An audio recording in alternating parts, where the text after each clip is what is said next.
नंदिनी एक बड़ी सोसाइटी के बाहर पतंग बेच रही होती है।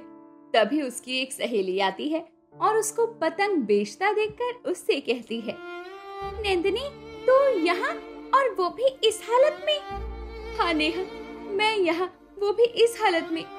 ये समय भी बहुत बलवान होता है, कब किसको कैसा समय दिखा दे, कहाँ से कहाँ ले आए, कुछ पता नहीं होता।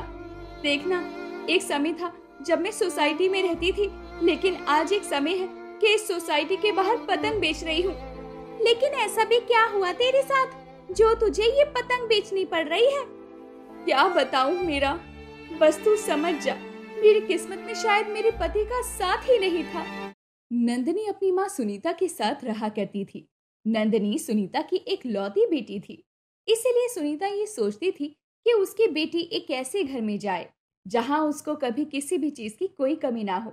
नंदिनी की उम्र शादी लायक हो चुकी थी, इसीलिए सुनीता नंदिनी के लिए रिश्ते के लिए जगह जगह बात फैला देती है।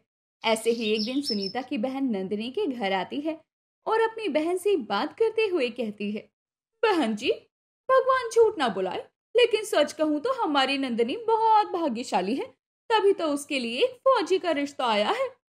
मैं कुछ समझी नहीं, तू क्या कहना चाह रही है? साफ साफ बता, मुझे कुछ समझ नहीं आ रहा। अरे दीदी, भगवान झूठ ना बुलाए, पर आपको पता भी है हमारी नंदिनी के लिए एक बहुत बड़े घर से रिश्ता आया है। हालांकि उस घर में कोई नहीं है, लेकिन नंदिनी उस घर की रानी बनकर रहेगी। मैं तो कहती हूँ आपको जल्द से जल्द ही शादी करवा देनी चाहिए, इससे पहले कि उस लड़के का रिश्ता कहीं और पक्का हो जाए। जब उस घर में कोई है ही नहीं तो क्या खाक रानी बनकर रहेगी? अकेले रहेगी मेरी बेटी, और मेरी बेटी कभी भी अकेली नहीं रही है, हमेशा मैं या कोई ना कोई उसके साथ रहा है। अब मैं ऐसे उसे अचानक किसी घर में अकेला कैसे रहने भेज दूं? जी जी, भगवान झूठ ना बुलाए, पर आपको पता है लड़का फौज में काम करता है। उसकी माँ सरकारी टीचर थी, लेकिन उम्र होने की वजह से वो अब रिटायर हो गई। लड़के का बाप भी नेवी में था, लेकिन आतंकी हमले में वो चल बसा। लेकिन हाँ, उसकी पेंशन बराबर आती है। घर परिवार अच्छा है जी। लड़के का नाम विकास है। अगर तुम कहो तो हमारी नंदिनी की बात आगे बढ़ा दूं। लेकिन जब वो इतने अमीर घर से है, उन्हें किसी चीज की परेशानी नहीं है, तो वो मेरी बेटी का हाथ क्यों थामेंगे? तू तो जानती है मेरी बेटी इतनी खास भी नहीं है।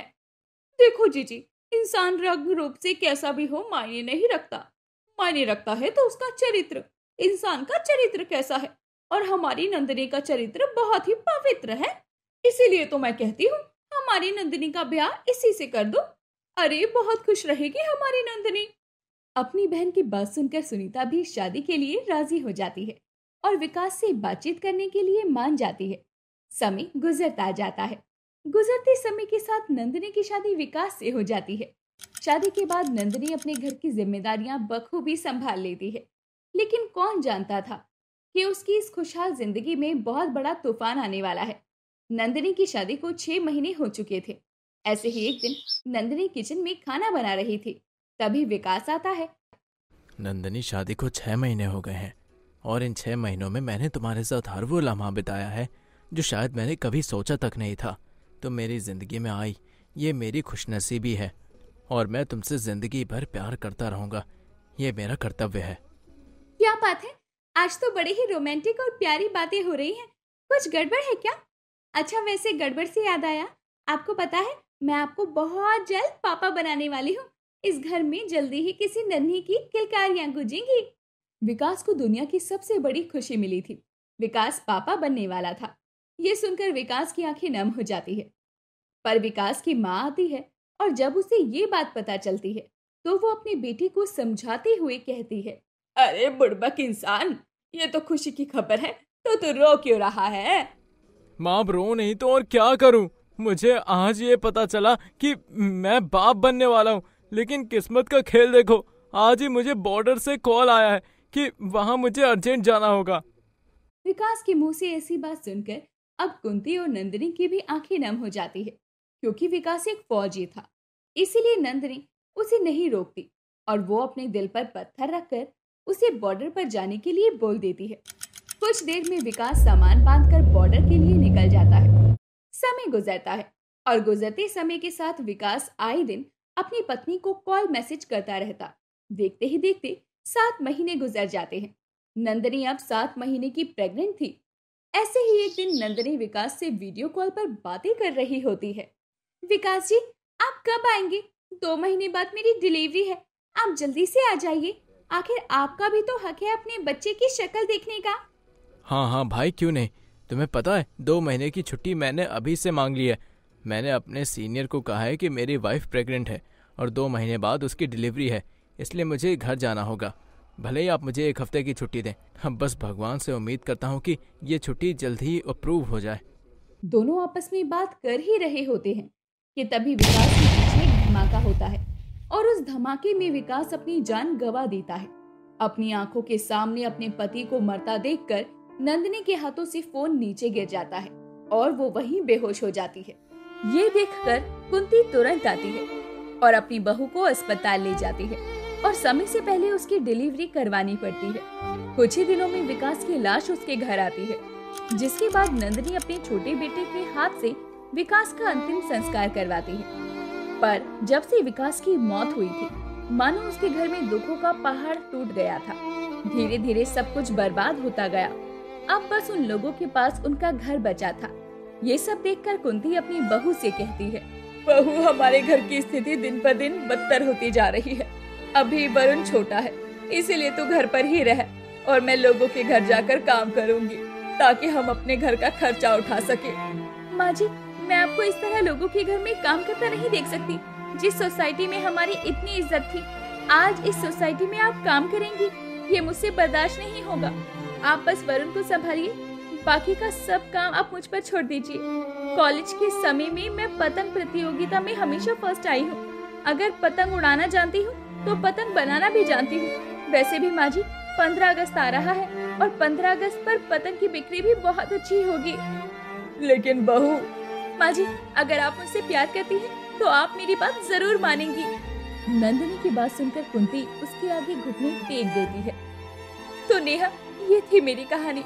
आज सिर्फ अपने बच्चे और अपने घर के लिए मैं ये पतंगे बेच रही हूँ। तो जानती है कि मेरे हाथों में कितना टैलेंट है। सोचा जब मैं पतंगबाजी में लोगों को बराबर की टक्कर दे सकती थी, तो मैं पतंग बनाने में भी लोगों को टक्कर दे सकती हूँ। नंदिनी, अगर ऐसी बात है तो तू अब फिक्र मत कर, क्योंकि मेरे हस्बैंड ने एक बड़ी कंपनी में डील की है जो पतंग का बिजनेस करते हैं। अब तू इस तरह सोसाइटी या सड़क पर अपनी पतंग नहीं बेचेगी, बल्कि तू एक बड़ी कंपनी के लिए काम करेगी। वहाँ पर तू एक सीनियर मैनेजर रहेगी। यह नंदिनी की बचपन की दोस्त थी और उसको नंदिनी की ऐसी हालत बिल्कुल भी अच्छी नहीं लगती, क्योंकि एक टाइम पर नंदिनी ने भी उसकी काफी मदद की थी। इसलिए नेहा अपने हस्बैंड से कहकर उस बड़ी कंपनी की डील नंदिनी को दिलवा देती है। जिसके बाद 15 अगस्त आते आते नंदिनी को पतंग बनाने का इतना सारा ऑर्डर मिल जाता है कि वो अकेली नहीं बना पाती। इसीलिए उसे अपने अंडर 3-4 लेडीज रखनी पड़ती है। इस तरह वो और औरतों को रोजगार देती है और खुद के घर का भार भी अकेले संभालती है। ये देखकर नंदिनी की सास कुंती अपनी बहू से कहती है, सच में बहू, तूने इस घर को दोबारा से समेट कर रख दिया है। मुझे तुझ पर नाज है। तुझे खुद की बहू बोलते हुए मुझे गर्व महसूस होता है। भगवान तेरी जैसी बहू हर किसी को दे।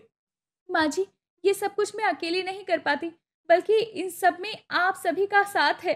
देखा, कल 15 अगस्त है और 15 अगस्त आती आती हम लोगों ने इतनी पतंगे बना ली है, कंपनी का मालिक हमसे बहुत खुश हो ही जाएगा। और माँ जी, आप ये भी देखना कि हमें इससे भी ज्यादा बड़े बड़े ऑर्डर आएंगे। माँ जी, मैं किसी की एम्प्लॉय नहीं, बल्कि एक मालकिन बनना चाहती थी और मेरा ये सपना भी साकार हो गया। इस तरह गरीब पतंग वाली का 15 अगस्त काफी अच्छा गुजरता है, क्योंकि एक गरीब ने अपनी मेहनत से और अपनी दोस्त के सपोर्ट से एक छोटा सा बिजनेस चालू किया और इस बिजनेस में उसको इतना लाभ मिला कि उसने और महिलाओं को भी रोजगार दिया। दोस्तों, आप सभी को हमारी ओर से 15 अगस्त की ढेर सारी शुभकामनाएं। कमेंट में जय हिंद लिखना बिल्कुल ना भूलें।